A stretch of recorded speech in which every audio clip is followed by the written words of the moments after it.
ভৈমী একাদশী পালন করলে কি হয়? এটা হিন্দু শাস্ত্রে স্পষ্টভাবে বলা আছে। নিচে ফলাফল প্রমাণ একসাথে দিচ্ছি। ভৈমী একাদশী করলে কি হয়? 1 নম্বর, পাপ নাশ ও পুণ্য লাভ। এই একাদশী ব্রত করলে অতীতের পাপ নষ্ট হয় এবং পাপ পুণ্য অর্জিত হয়। পদ্মপুরাণ, সেখানে বলা হয়েছে একাদশী ব্রত সব ব্রতের মধ্যে শ্রেষ্ঠ এবং এটি পাপ বিনাশ করে।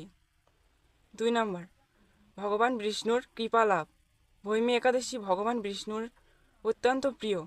এই দিনে উপবাস ও ভক্তি করলে বিষ্ণুর বিশেষ কৃপা লাভ হয়।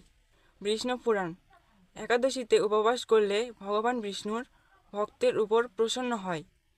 3 নম্বর, সুখ সমৃদ্ধি ও মনঃশান্তি। এই ব্রত মানসিক শান্তি, সংসারে সুখ ও জীবনে স্থিতি আনে।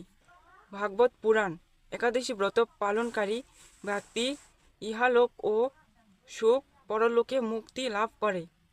মুক্তি লাভের পথ সহজ হয়। ভৈমী একাদশী আত্মশুদ্ধির ব্রত।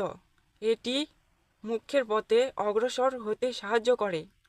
ব্রহ্ম বৈবর্ত পুরাণ, একাদশী ব্রত জন্ম মৃত্যুর বন্ধন শিথিল হয়। ভীমসেনের উদাহরণ, ভৈমী একাদশী নামে কারণ মহাভারতে ভীমসেন একদিনও উপবাস করতে পারতেন না। তখন বাসদেব তাকে ভৈমী একাদশী পালনের উপদেশ দেন। এই এক ব্রত পালনের ফলেই ভীম সব একাদশীর ফল পান।